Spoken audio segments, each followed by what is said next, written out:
You can do a shoulder press several different ways. You can put your flat hand against the baby's chest and press.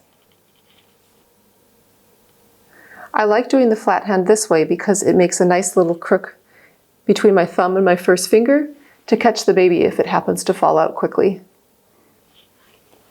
You can also do a shoulder press by grasping the baby's shoulders and pressing towards the pubic bone. Another option for doing a shoulder press is by pressing in the subclavicular space with double fingers.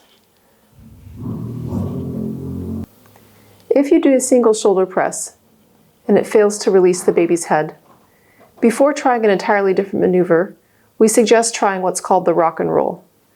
This is where you do a series of short sustained bursts instead of one long press. With the rock and roll, you want to grab the shoulders, and instead of just doing one long single press, you do several shorter sustained bursts of pressure, inching the baby's head down bit by bit with each press. If you're unable to release the head with a shoulder press, and you've tried rock and roll, that is not successful either, one strategy is to try the Ritgen maneuver. After getting consent from the mother, you can insert 2 fingers through the rectum and get quite far, all the way back on top of the baby's head. You can then pull down on the baby's head to flex and bring it down. Let me show the Ritgen again. With 2 fingers, I insert them into the rectum, reach far up above the baby's head, all the way to the top of his head. Then by pulling down on the head, I can flex it and bring it down.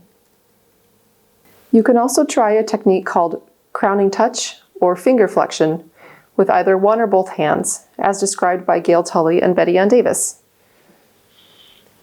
Inserting the fingers along the temporal bone, you reach up as far as you can and then manually flex the head with your fingertips, bringing it down like this. If you're unable to bring the head down despite trying a few of these techniques, you might consider doing a vaginal exam to determine if the head is perhaps not in the sacrum anterior. As you can see here, a vaginal exam will find that the baby's chin is not facing straight towards you, but in fact is off to your right. Using your fingers, you can then realign the baby's head so that it faces sacrum anterior and is able to be born. In the extremely rare event of a hyperextended head that is caught on the sacral promontory, flexion is not going to release the head. In this case, you'll clearly palpate the baby's head above the pubic bone. The solution is to elevate the baby,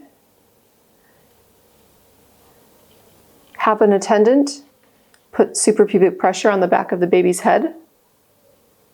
That will help flex the head.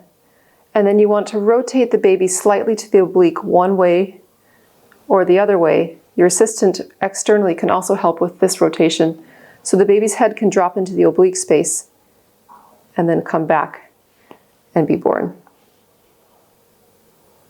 You can also perform a Marisos Vite with a woman in an upright position. It's the same technique, but reversed to account for the position.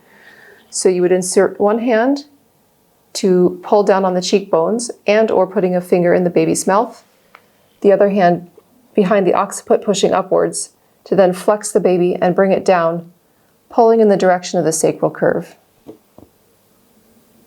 And what if you have a posterior head that's trapped on the pubic bone, so the chin is hung up on the pubic bone? Most midwifery and obstetric textbooks suggest that the best approach is to simply help the baby's head flex and duck underneath the pubic bone.